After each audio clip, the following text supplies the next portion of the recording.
এক বনে একটি পাখি ছিল, নাম ছিল তার রিঙ্কু।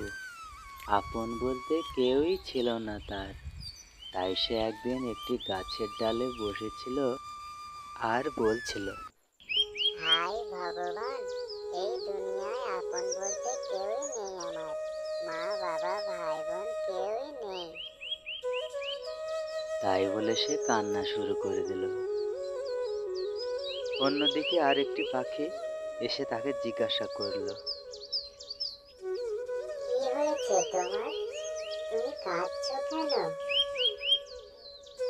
তখন রিঙ্কু বলল, এই দুনিয়ায় আপন বলতে কেউই নেই আমার, তাই কান্না করছিলাম। তখন অন্য পাখিটি বলল, কেঁদো না, আপন বলতে আমারও কেউ নেই এই দুনিয়ায়। আমিও বড় একা। তাই চলো, আজ থেকে আমি তুমি দুজনেই একসাথে থাকবো। ঠিক আছে, তাই হবে। আজ থেকে আমরা দুজন একসাথেই থাকবো। তারপর তারা ওখান থেকে উড়ে গেল অন্য একটি জায়গায়। তারপর একদিন তারা খাবারের সন্ধানে অন্য একটি জঙ্গলে গেল। সেখানে একটি বড় গাছের ডালে বিশ্রাম করছিল তারা দুজন। তারপর তারা দুজনই গল্প করছিল। হঠাৎ একটি শিকারী চলে আসে সেখানে এবং বন্দুকের গুলির আঘাতে আছড়ে পড়ল রিঙ্কু। তারপর শিকারী রিঙ্কুর লাশটি নিয়ে সেখান থেকে চলে গেল। অন্য পাখিটি রিঙ্কুর জন্য কান্না করতে থাকে। তারপর সে উড়ে গেল একটি ঘন জঙ্গলে একটি সাধু বাবার কাছে।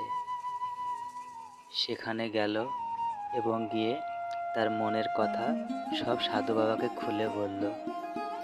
সব কথা শোনার পর সাধু বাবা তখন বলল, শোন, তোর ইচ্ছে আমি শিকারীর প্রাণ নিয়ে নিই, কিন্তু আমরা সাধু, প্রাণ নেওয়া আমাদের কাজ নয়।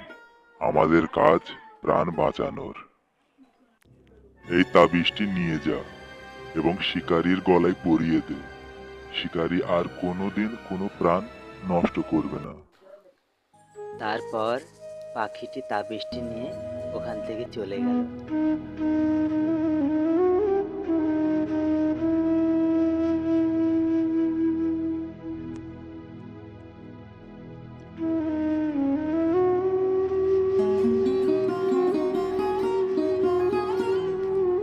অনেকদিন পর পাখিটি ফিরে আসে আবার সেই বনে এবং একটি গাছের ডালে বসে তাদের পুরনো স্মৃতিগুলো মনে করছিল।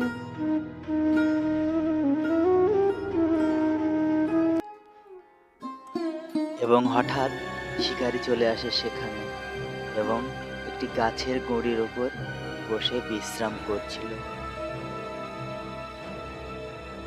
তখনই পাখিটি শিকারীর গলায় তাবিজটি পরিয়ে দেয় আর শিকারী মাটির উপর ছটফট করতে থাকে।